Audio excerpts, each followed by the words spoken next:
आंगिकं भुवनं यस्य वाचिकं सर्ववाङ्मयम् आहार्यं चंद्र तारादि तम नुमा सात्विकं शिवम. सांस्कृतिक जडणघडणीत परंपरेचा वारसा लाख मोलाचा ठरतो.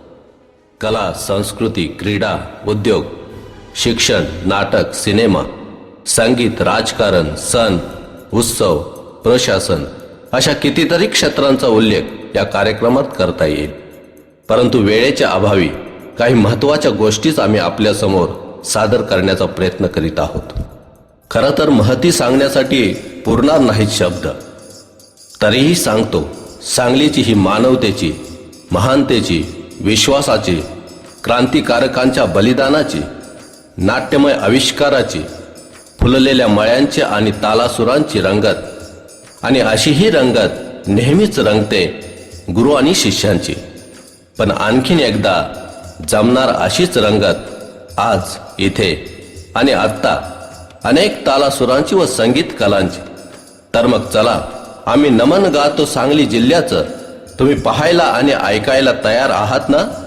अवघं सांगलीचं जगणं परंपरेच्या धाग्यात गुंफून टाकण्यासाठी आणि याच सांगली जिल्ह्याची छोटीशी ओळख आपल्याला व्हावी म्हणून आम्ही आपल्यासमोर सविनय सादर करीत आहेत सांगली जिल्ह्याचा सांस्कृतिक वारसा जपणारा एकमेव कार्यक्रम, अर्थात सांगलीच्या पाऊलखुणा.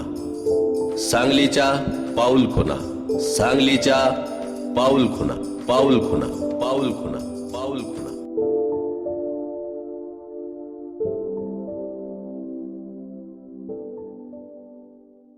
आमची सांगली.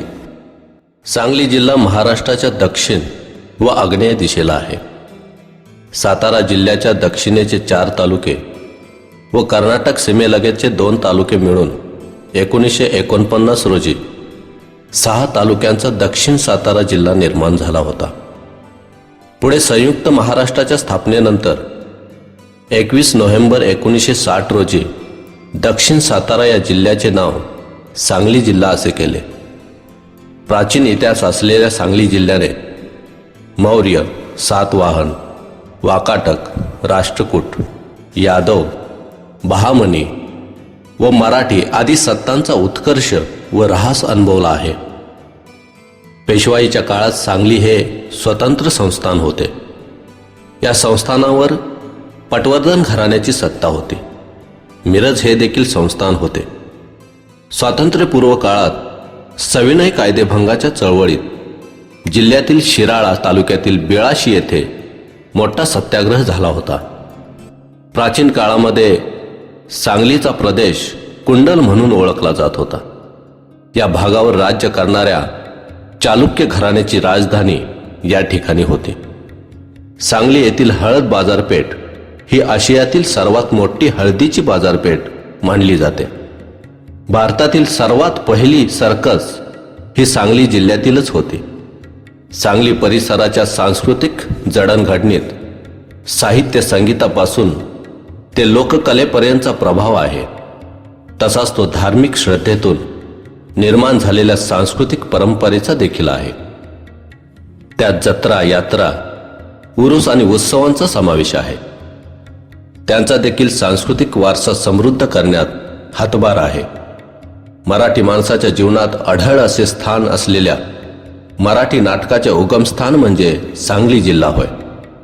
येथेच विष्णुदास भावे यांनी पहिले मराठी नाटक सीता स्वयंवर सादर केले. औरंगजेबाचे छावणीचे कळस कापून आणणारे विठोजीराव चव्हाण व प्रति सरकारचे प्रणेते नाना पाटील आणि त्यांच्या मार्गदर्शनाखाली कैलासवासी नागनाथांना नायकवडी व कैलासवासी जी.डी. बापू लाड यांच्यासारख्या खंद्या वीरांना जन्म देणारी ही भूमी आहे. कलावंतांचा जिल्हा म्हणून ही सांगली प्रसिद्ध आहे. उत्तम दर्जाच्या तंतुवाद्यांची निर्मिती हे सांगली जिल्ह्याचे वैशिष्ट्य आहे. संस्थानी खानाखुणा, सुंदर कृष्णाकाठ आणि सहकार महर्षी वसंतदादा पाटील यांचे जन्मस्थान.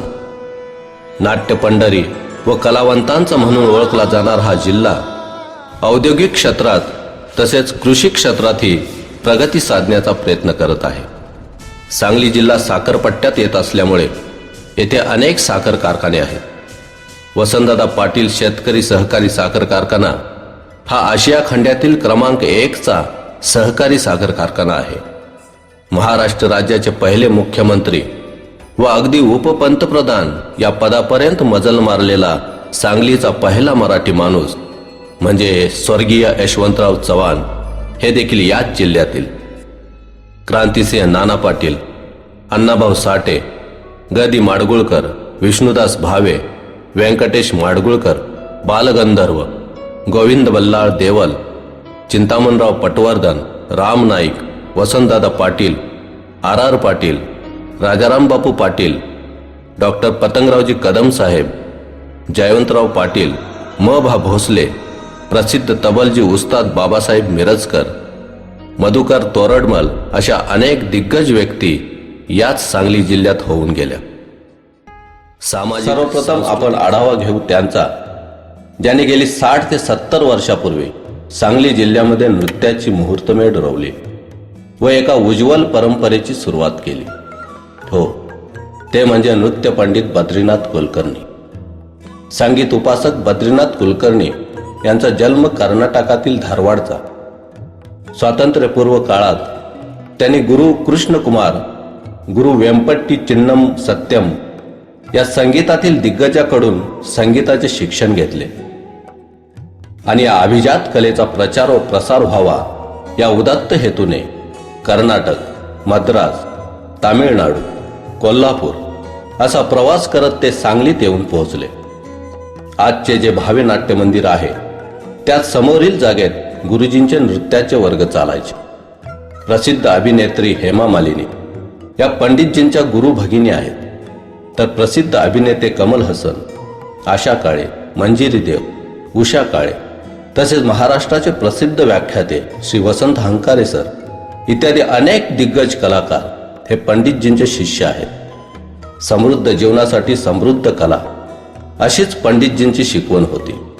त्यांनी प्रकाश नृत्य कला मंदिर या शास्त्रीय कलांचे प्रशिक्षण देणारी संस्था स्थापन केली. पंडितजींच्या कन्या सौ मोहिनीताई दिवाण या आज कोल्हापूरमध्ये त्यांची परंपरा जोपासत आहेत. अशा या महान गुरुवर्यांना कोटी कोटी नमन. नागपंचमीमुळे शिराळ्याचे नाव जगाच्या कानाकोपऱ्यात पोहोचले आहे. येथे होणाऱ्या जिवंत नागाच्या पूजेमुळे या गावाला नागभूमी म्हणून ओळखले जाते. सध्या नागपंचमी न्यायालयाने घालून दिलेल्या चौकटीत साजरी होते. गावापासून 2 किलोमीटर अंतरावर गोरक्षनाथांचे काही काळ वास्तव्य होते. जिवंत नागांची पूजा आणि गोरक्षनाथ यांचा परस्पर सहसंबंध आहे. असं म्हटले जाते की गोरक्षनाथांनी शाबरी विद्येच्या जोरावर मातीच्या नागाला जिवंत केले होते व त्यांनी त्याची पूजा केली आणि तेव्हापासून शिराळा येथे जिवंत नागाची पूजा होऊ लागली. सांगली जिल्हा कलावंतांची खाण आहे.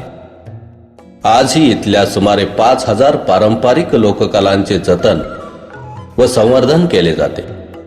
तासगाव तालुक्यातील ढवळी तसेच बुरुंगवाडी या गावामध्ये सोंगी भजन व भारुडाची 70 वर्षापूर्वीची परंपरा आहे. ग्रामीण भागात भजनी भारुड प्रकार जिवंत आहे. वेगवेगळी सोंगे घेतलेली कलाकार नाट्यमयरित्या भारुडे सादर करतात. गाव तिथं मंदिर आणि मंदिर म्हटलं की भजन भारुड आलं.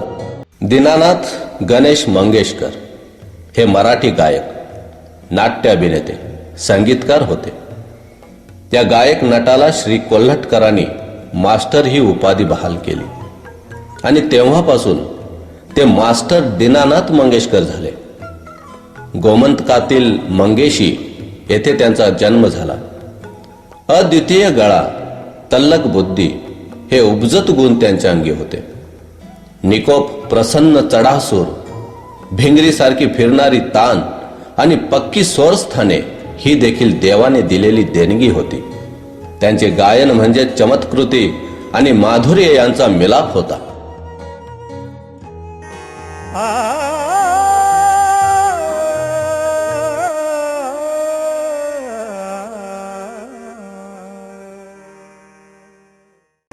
महाराष्ट्र, कर्नाटक व आंध्रसह संपूर्ण भारतभर विखुरलेल्या लाखो भाविकांचे कुलदैवत म्हणजे खरसुंडीचा सिद्धनाथ. ही यात्रा गुलाल व खोबऱ्याची मुक्त उधळण करीत उत्साहात साजरी होते. सासनकाठी व पालखी सोहळ्यावेळी नाथ नगरी नाथ बाबांचं चांग भलं या जयघोषात दुमदमून जाते. कुंवर आईच्या खरवसातून 2 स्वयंभू लिंगाच्या रूपाने नाथांचे येथे आगमन झाले, म्हणून या भागाला सुरुवातीला खरवसपिंडी व नंतर काळानुरूप खरसुंडी असे नामकरण झाले.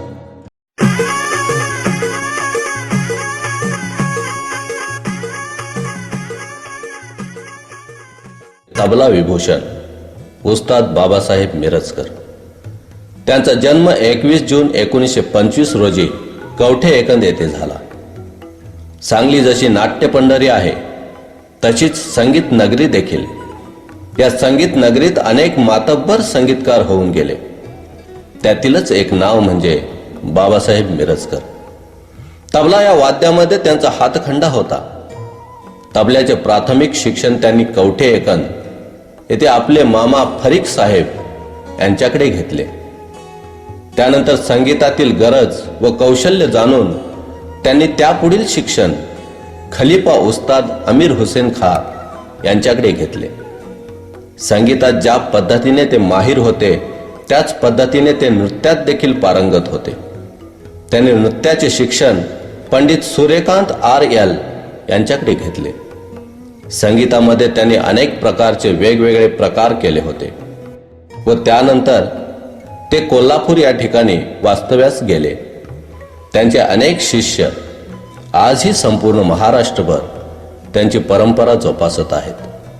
अशा थोर उस्तादांचा मृत्यू 8 जुलै 2001 साली कोल्हापूर येथे झाला. त्यांच्याच परंपरेतील एक छोटीशी कला आपण पाहूया. भारतीय परंपरेत लोककलांना प्राचीन काळापासून महत्व आहे असे दिसून येते. मानवी मनाला आनंद देण्याचे विरंगुळा म्हणून लोककलाविषयी नेहमीच आकर्षण राहिले आहे. परंपरागत संस्कृती जतन करण्याचे काम लोककला पिढ्यानपिढ्या करतात. त्यातीलच एक नाव म्हणजे शाहीर पट्टे बापूराव. आजही अनेक ठिकाणी लावणी सुरू होण्याच्या अगोदर पट्टे बापूरावांचे नाव आदरानं घेतलं जातं. अशा थोर कलावंतांचा जन्म आपल्याच रेट्रे हरणाक्षी या ठिकाणी झाला. या गावाला व कलेला गतवैभव प्राप्त करून देण्याचा मान त्यांना जातो. विठ्ठल नामाचा गजर करत ज्ञानोबा आणि तुकाराम महाराजांचा गजर करत टाळ मृदंगाच्या ठेक्यावर ताल धरत ह्या सगळ्या गोष्टी एकत्र बांधतो तो म्हणजे सावळ्या विठ्ठला प्रतीची भक्ती. वारी म्हणजे विठ्ठल, वारी म्हणजे टाळ, वारी म्हणजे मृदुंगांचा गजर, वारी म्हणजे श्रद्धा, वारी म्हणजे निष्ठा, वारी म्हणजे भक्ती, वारी म्हणजे भारूड, वारी म्हणजे उत्साह, वारी म्हणजे शिस्तबद्धता, वारी म्हणजे विठ्ठलाच्या भेटीची ओढ, वारी म्हणजे वारकऱ्यांचा सुरेख संगम. हे लाखो वारकरी जात पात धर्म भेद उच्च निच्चता असे मतभेद विसरून या वारीत सहभागी होतात. 700 वर्षापूर्वीची ही परंपरा आजही त्याच उत्साहाने हे वारकरी पुढे नेत आहेत. आपली ही वारी जगभरातील एकमेव परमोच्च भक्ती व एकात्मतेचं प्रतीक आहे. महाराष्ट्राच्या कानाकोपऱ्यातून आलेला वारकरी दिंडीच्या माध्यमातून वारीत सहभागी होतो. अशा सगळ्या प्रवासातून ही वारी चंद्रभागेच्या वाळवंटात विसावते. चंद्रभागेच्या वाळवंटात आलेले हे वारकरी एकादशीला सावळ्या विठ्ठलाच्या चरणी नतमस्तक होतात. 2 ते 3 सेकंदाच्या दर्शनात पुढल्या वर्षी तू बोलावून घे असं म्हणत हा वारकरी विठोबाची सावळी मूर्ती मनात धरून परतीच्या प्रवासाला लागतो. कृष्णा तीरावरती वसलेलं एक छोटंसं गाव म्हणजे नागठाणे. पण याच गावात जागतिक दर्जाचा एक अवलिया जन्माला आला. तो म्हणजे नारायण श्रीपाद राजहंस उर्फ बालगंधर्व. या नावाने अधिक लोकप्रिय असलेले 20व्या शतकाच्या सुरुवातीच्या काळातील मराठी रंगभूमी आणि चित्रपटातील अभिनेता, गायक आणि नाट्य निर्माते. सांगलीची संगीत परंपरा अतिशय समृद्ध आहे. नाट्यपंढरी म्हणून ओळख असलेल्या सांगलीला गंधर्व नगरी म्हणूनही संबोधले जाते. सांगली मिरज परिसरातील अनेक दिग्गज गायकांनी व वादकांनी आपले बहुमोल योगदान देऊन संगीत क्षेत्रात एक आगळे वेगळे स्थान निर्माण केले आहे. नाट्य संगीतामध्ये तर सांगलीची परंपरा अद्वितीय अशीच आहे. बालगंधर्व यांनी भारतामध्ये अनेक ठिकाणी कार्यक्रम केले आहेत. रंगभूमीवर स्त्रिया अभिनय करीत नसतानाच्या काळात आपल्या हुबेहूब रंगवलेल्या स्त्री भूमिकामुळे बालगंधर्वांनी मोठी लोकप्रियता मिळवली. नाट्यगीतासह ख्याल, ठुमरी, गझल, दादरा, भक्तिगीते यासारख्या गायन प्रकारांवरही त्यांचे विलक्षण प्रभुत्व होते. बालगंधर्व भास्कर बुवा बखले यांचे शिष्य आणि मास्तर कृष्णरावांचे गुरुबंधू होते. कारकिर्दीच्या सुरुवातीच्या काळात त्यांचे गाणे ऐकून बाळ गंगाधर टिळकांनी त्यांना बालगंधर्व ही पदवी बहाल केली. महाराष्ट्र हा खरं म्हणजे विविध कलांनी व संस्कृतीनं नटलेला आहे. त्यामध्ये सांगली जिल्ह्याचं योगदान देखील काही कमी नाही. कारण सांगली जिल्ह्यातील अनेक लहान मोठ्या गावामध्ये विविध प्रकारची संस्कृती आहे आणि ती टिकवण्याचं काम प्रत्येकजण आपापल्या परीनं करीत आहे. लोककलांचा तर भांडारच सांगली जिल्ह्यात आहे. त्यातीलच एक लोककला म्हणजे शब्दवेध. हो, शब्दवेध. शब्दवेध म्हणजे एक व्यक्ती आपल्या डोळ्यावरती घट्ट कापड बांधते व त्याला साथ देणारी दुसरी व्यक्ती ही हलगी व घुमक्याच्या तालावर ठेका धरते व तालांच्या माध्यमातून त्या व्यक्तीला कोणतीही लपवून ठेवलेली वस्तू ही पट्टी बांधलेली व्यक्ती शोधून काढते. म्हणजे हा खेळ किंवा कला ही जरी मनोरंजक असली तरी देखील यामध्ये दोघांची ही कसब असतेच.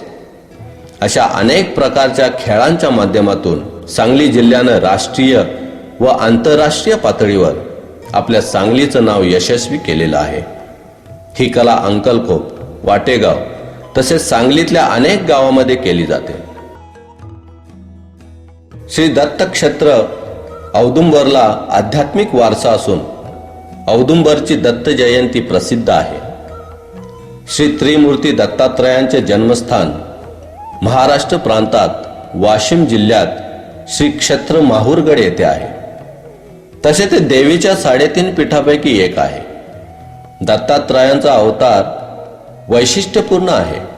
हा अवतार चिरंजीव असल्याची धारणा असून त्यातूनच पुढे नरसिंह सरस्वती अवतार चालू राहिला व त्यांचे काही दिवस वास्तव्याचे ठिकाण म्हणून औदुंबरची महती आहे. प्रतिवर्षी मार्गशीर्ष महिन्यात दत्त मंदिरात दत्त जयंती उत्सव सोहळा साजरा केला जातो.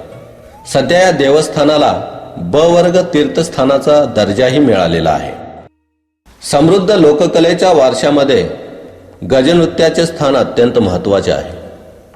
प्रामुख्याने हे आरेवाडी या गावामध्ये केलं जातं. धनगर समाजातील सुजानांनी निर्माण केलेल्या, जपलेल्या आणि वाढवलेल्या या कलेला लौकिक मिळाला. पारंपरिक साज जपत काळानुरूप नव्याने त्यात बदल करत सांगली जिल्ह्याच्या मुशीतील या गजनृत्य कलेने मुंबई, भोपाळ, जबलपूर मार्गे दिल्ली आणि दिल्लीतून उड्डाण करून लंडन आणि मॉस्कोच्या महोत्सवामध्ये आपला ठसा उमटविला आहे. सांगली जिल्ह्यातील प्रामुख्याने आटपाडी, कवटे महांकाळ, जत, वाळवा आणि सातारा जिल्ह्यातील मान, खटाव, सांगोला, मंगळवेढा, कर्नाटकातील अथनी आणि विजापूर परिसरातील काही गावांमध्ये ही लोककला आढळून येते.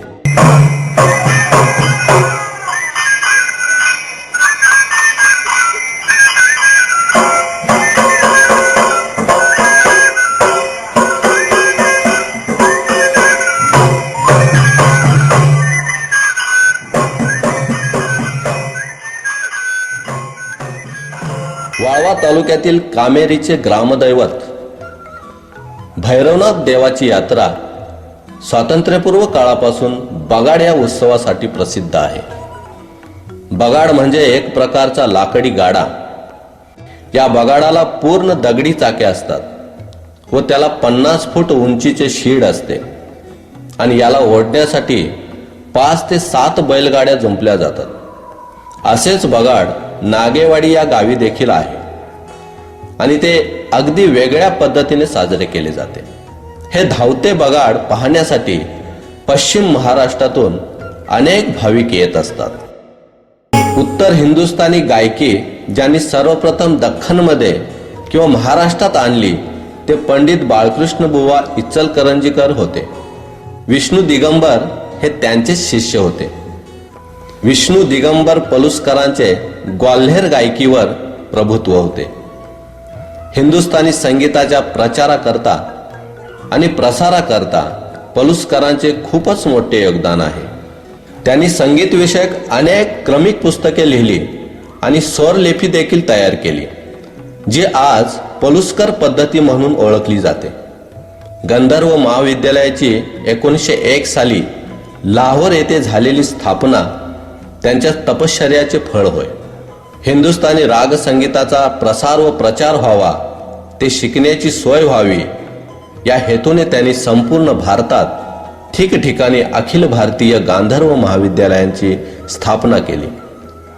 जाहीर सभा संपल्यानंतर वंदे मातरम म्हणावयाची प्रथा विष्णू दिगंबर पलुसकरांनी सुरू केली, ती आज तागायत चालू आहे। सांगलीला जसा नाट्य पंढरी म्हणून दर्जा आहे, तसा तमाशा पंढरी म्हणूनही सांगलीचा निर्देश व्हायला हवा। नाटका इतकीच तमाशाची परंपरा जिल्ह्याने समृद्ध केली आहे। कौलापूर घराण्याचा मूळ पुरुष हिरू सातू असेल, शिवासंभा, उमा सावळचकर असतील किंवा त्यानंतर कौलापूरचे हर हुन्नरी कलाकार काळू बाळू असतील, या जोडगोळीने तर उभा भारत देश गाजविला। त्यांचे मूळ नाव लहू आणि अंकुश हे दोघेही जुळे भाऊ। त्यांच्या विनोदी शैलीमुळे तमाशा कलेला नवचैतन्य मिळाले आणि ही कला 7 समुद्रापलीकडे गेली। अशा या महान कलाकारांना आमचा मानाचा मुजरा। हे शिवशंकर गिरिजातनया गणनायक प्रभुवरा, हे शिवशंकर गिरिजातनया गणनायक प्रभुवरा। महाराष्ट्राच्या कानाकोपऱ्यात प्रसिद्ध असणाऱ्या व तासगावकरांचे श्रद्धास्थान असलेल्या श्रींच्या रथोत्सवाला 238 वर्षांची परंपरा झाली आहे। पेशवाईतील प्रसिद्ध सरदार परशुराम भाऊ पटवर्धन, ज्यांना सर्वत्र आपुलकीने भाऊ असे संबोधले जाते, त्यांच्या रणांगणावरील कामगिरी एवढेच त्यांचे सांस्कृतिक कार्यातील योगदान खूप महत्त्वाचे आहे। त्याचीच साक्ष म्हणजे त्यांनी सुरू केलेला तासगावचा सार्वजनिक गणेशोत्सव। हा गणपती 1.5 दिवसाचा असतो। 1.5 दिवसानंतर याचे विसर्जन केले जाते आणि विसर्जना दिवशी परिसरातील असंख्य भाविक भक्तगण श्रींचा रथोत्सव पाहण्यासाठी एकच गर्दी करतात। सांगली जिल्ह्यातील इस्लामपूर पासून थोड्याच अंतरावर बहे हे छोटंसं गाव आहे। त्या ठिकाणी कृष्णा नदीच्या काठावर रामलिंग बेट म्हणून एक पर्यटन क्षेत्र आहे। असं म्हटलं जातं की प्रभू रामचंद्र हे जेव्हा श्रीलंकेवरून युद्ध जिंकून आले तेव्हा त्यांनी याच ठिकाणी विश्रांती घेतली। अनेक दिवस त्यांचे या ठिकाणी वास्तव्य होते। याच काळात त्यांनी भगवान शंकरांची उपासना करण्यासाठी पिंडाची स्थापना केली आणि म्हणून याला रामलिंग बेट असं म्हणतात। या मंदिरापासून कृष्णा नदीचे 2 प्रवाह निर्माण झालेले आहेत। तसेच याच मंदिराजवळ समर्थ रामदास यांनी स्थापन केलेल्या 11 मारुतीपैकी सगळ्यात सर्वश्रेष्ठ मारुती येथे आहे व त्यांचे भव्य दिव्य असे मंदिर या ठिकाणी आहे। हे ठिकाण आता पर्यटन क्षेत्र म्हणून प्रसिद्धीस येत आहे। भारतीय चित्रपट सृष्टीत गीतकारांच्या आणि संगीतकारांच्या 3 पिढ्यांच्या चित्रपट संगीतावर अधिराज्य गाजवून नंदादीपासारखे तेवत असलेले तेजस्वी स्वर म्हणजे लता मंगेशकर यांना त्यांच्या बालपणी याच सांगली नगरीने आपल्या अंगाखांद्यावर मायेने खेळवले आहे आणि याच सांगलीच्या प्रेरणेने त्यांना गान कोकिळा ही उपाधी तर मिळालीच, पण भारत सरकारचा सर्वोच्च भारतरत्न पुरस्कार देखील त्यांना प्राप्त झाला. व सांगलीच्या वैभवात आणखीन एका चित्रपट अभिनेत्रीने भर टाकली, ते म्हणजे भाग्यश्री पटवर्धन. म्हणजेच श्रीमंत राजकुमारी भाग्यश्री राजे पटवर्धन यांचा जन्म 23 फेब्रुवारी या दिवशी झाला. ती सांगलीच्या पटवर्धन राजघराण्याची वंशज असून तिचा जन्म मुंबईमध्ये झाला. 1989 सालच्या मैंने प्यार किया ह्या बॉलिवूड चित्रपटामध्ये तिने सलमान खान सोबत नायिकेची भूमिका केली. ह्यासाठी तिला फिल्मफेअरचा सर्वोत्तम महिला पदार्पण पुरस्कार मिळाला. मैंने प्यार किया नंतर भाग्यश्रीने लग्न करून सिनेमामधून काहीशी निवृत्ती पत्कारली व फारसे सिनेमे केले नाहीत. आष्टा शहरात साजरा केला जाणारा भावई उत्सव म्हणजे सर्वधर्म समभावाचा आदर्श व मूर्तिमंत उदाहरण आहे. ग्रामदैवत श्री चौंडेश्वरी देवीने दैत्यांचा शोध घेऊन या समाजातील अंधकार व दुष्ट प्रवृत्ती नाहीशी केली आणि त्याचेच प्रतीक म्हणून आष्टा शहरात भावई उत्सव हा मोठ्या प्रमाणात साजरा केला जातो.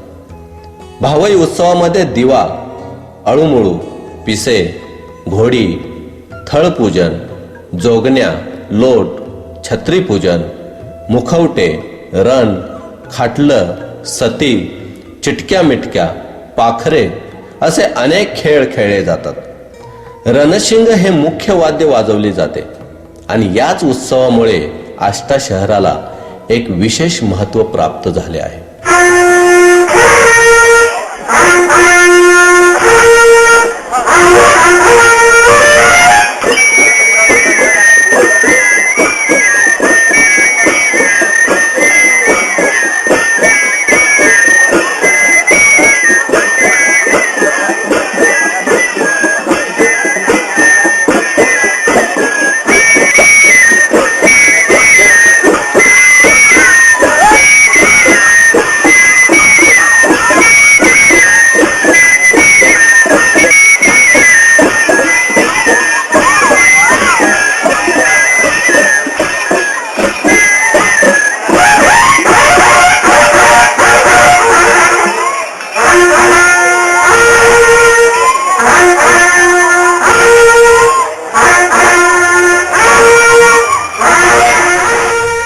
लोकशाहीर अण्णाभाऊ साठे हा आधुनिक मराठी साहित्याच्या आकाशातला क्रांतीसूर्य. 1940 नंतरच्या ग्रामीण, प्रादेशिक, पुरोगामी, विद्रोही साहित्याचा जनक अशा ह्या प्रतिभावंताच्या साहित्याचे जगातील 27 भाषात भाषांतर झाले. त्यांच्या साहित्यावर 10 शोध प्रबंध तयार झाले. संयुक्त महाराष्ट्राच्या चळवळीमध्ये आपल्या लेखणीने संपूर्ण महाराष्ट्र पेटविला व आपल्या विचाराने जनमानसांच्या वरती एक वेगळा ठसा उमटविला, असे हे लोकशाहीर अण्णाभाऊ साठे. भारतात अनेक ठिकाणी मुहर्रम सण साजरा केला जातो. इमाम हुसेन यांनी बलिदान देऊन इस्लाम जिवंत ठेवला म्हणून हा सण काही लोक उत्साहात साजरा करतात. कडेगाव या शहरात मुहर्रमची परंपरा आगळी आणि वेगळी आहे. हिंदू मुस्लिम एकत्र येऊन मुहर्रम सण साजरा करतात. गेली 200 वर्षापासून हे लोक ऐक्याची परंपरा जपत आहेत. मुहर्रमचे प्रमुख आकर्षण असलेले ताबूत 100 ते 200 फूट उंचीचे असतात. आधी कळस व नंतर पाया असे याचे काम करण्यात येते. मुहर्रम पाहण्यासाठी देश विदेशातून लाखो भाविक येत असतात. हिंदू मुस्लिम ऐक्याचे प्रतीक म्हणून मुहर्रमकडे पाहिले जाते. भारतात प्रामुख्याने सातारा सांगली भागात स्वातंत्र्य चळवळीचे नेतृत्व करणारे तसेच प्रति सरकार हा समांतर शासनाचा एकमेव प्रयोग राबवणारे लढवय्ये राजकीय कार्यकर्ते म्हणजे क्रांतिसिंह नाना पाटील. सांगली जिल्ह्यातील एडे मच्छिंद्र हे त्यांचे मूळ गाव. लहानपणापासूनच नानांना दणकट शरीराचे वरदान लाभले होते. म्हणूनच पुढील काळातही त्यांच्या भारदस्त व्यक्तिमत्वामुळेच लोक त्यांच्याकडे आकर्षित होत. नाना पाटील यांना वाळवा गाव खूप आवडत असे, त्यामुळे ते वाळव्यातच असायचे. शिक्षण पूर्ण झाल्यानंतर नानांनी काही काळ तलाठी म्हणून नोकरी केली. पण समाजकारण व राजकारणाची ओढ असलेले नाना लवकरच नोकरीतून बाहेर पडले. 1930च्या सविनय कायदेभंग चळवळीपासूनच त्यांचा स्वातंत्र्य लढ्यात सहभाग होता. स्वातंत्र्य लढा आणि बहुजन समाजाचा विकास या दोन्ही मार्गाने त्यांचे कार्य चालू होते. देशाला स्वातंत्र्य मिळाल्यानंतर नाना पाटलांनी संयुक्त महाराष्ट्र आंदोलनातही भाग घेतला. त्यांनी संसदेत मराठीतून भाषण करणारे ते पहिले खासदार होते. स्वातंत्र्यपूर्व काळापासून प्रामुख्याने सांगली जिल्ह्यासह संपूर्ण महाराष्ट्रात एक प्रेरणादायी व्यक्तिमत्व म्हणून सातत्याने प्रकाशात असणाऱ्या क्रांतिसिंहांचे 6 डिसेंबर 1976 रोजी वाळवामध्ये निधन झाले. मला वाळव्यामध्येच दहन करण्यात यावे ही त्यांची इच्छा होती आणि त्यानुसार त्यांना वाळव्यामध्येच दहन करण्यात आले. जत शहरालगतच जत अतनी रस्त्यावर गंधर्व ओढ्याजवळ यल्लामा देवीचे मंदिर आहे. मंदिर सुमारे 200 वर्षापूर्वी बांधले आहे. भाविक स्नान करून व लिंब नेसून मंदिरास देवीच्या नावाचा जयघोष करीत प्रदक्षिणा घालतात. तालुक्यातील शेतकऱ्यांना शेती अवजारे खरेदी करता यावीत म्हणून या यात्रेची सुरुवात झाली. सर्वत्र आई यल्लमाचा जयघोष होऊन यात्रेची सांगता होते. असा होता सांगलीचा सांस्कृतिक वारसा. अभिमान सांगली जिल्ह्याचा सांगू तितका कमीच. आजचा हा विषय सर्वांनाच भावणारा होता. काळ बदलत आहे. बदलाला तर सामोरे गेलेच पाहिजे, पण ते करत असताना आपला भूतकाळही विसरून चालणार नाही. उज्ज्वल भविष्याचा मार्ग शोधताना भूतकाळ लक्षात घेऊनच वर्तमानात आपले विचार, आचार आणि व्यवहार याची दिशा ठरवावी लागणार आहे. या सर्व प्रवासात परंपरांचा प्रेरक शक्ती म्हणून विचार करायलाच हवा. तर मग पुन्हा भेटू एका नवीन विषयाबरोबर. तोपर्यंत नमस्कार,